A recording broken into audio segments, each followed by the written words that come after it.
Good morning, Professor Yogi. Good morning, dear classmates. Uh, I hereby present our assignment on the topic evidence. Within the wide field of epistemology, the concept of evidence is central to the discussion. This is why it has captured the attention of science-focused philosophers as well as more conventional epistemologists in their thinking. This is according to Kelly, 2008. All other theories that are widely accepted have a similar status, that is, availability of enough evidence to support that they are true. Evidence that supports or tells in favor of a given theory confirms that theory. Similar evidence that tells against a theory disconfirms that theory. The term verification has traditionally been used to signify the maximal degree of confirmation. Evidence verifies a theory in the relevant sense just in case it conclusively establishes that the theory in question is true. Falsification signifies the maximal level of disconfirmation.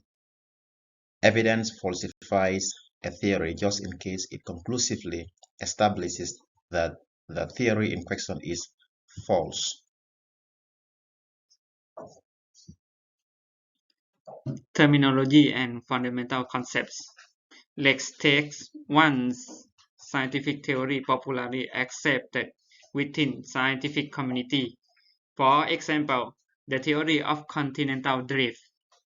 Why does geologists believe that this theory? A likely and widely accepted response that is that the modern geologists have a substantial evidence to support this claim.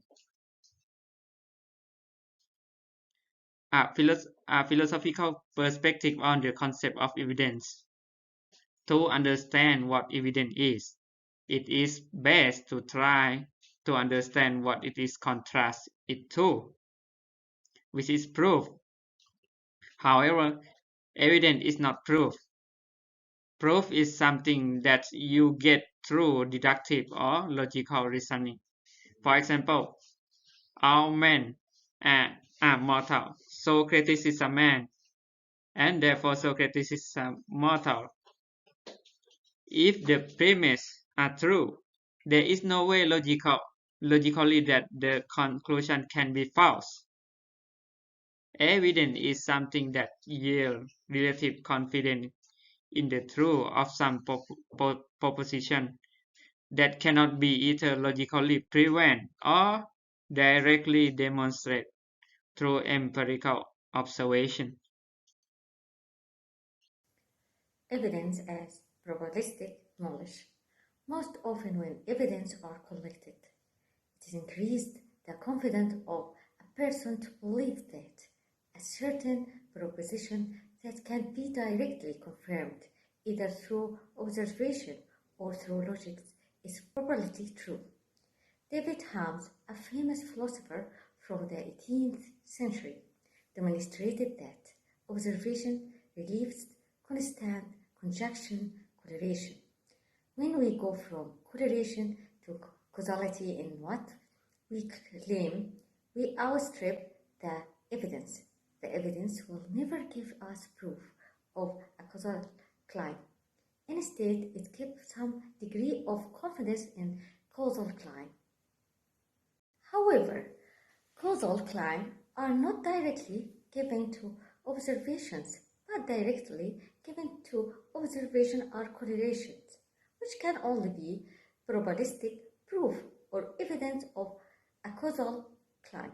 For example, can I be certain that the sun will rise again? No, all. I can be certain of that it has risen every day until today.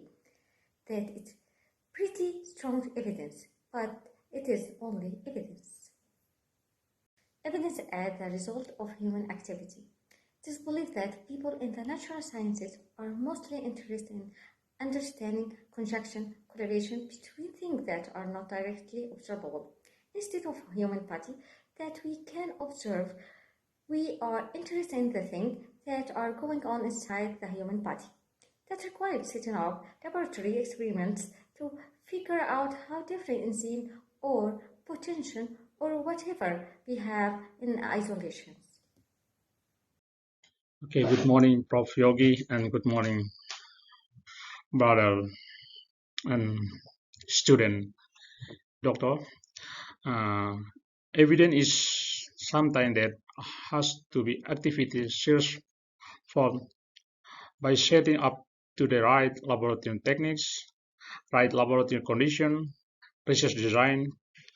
In other words, evidence is the result of conscious, deliberate, institutionalized human activity.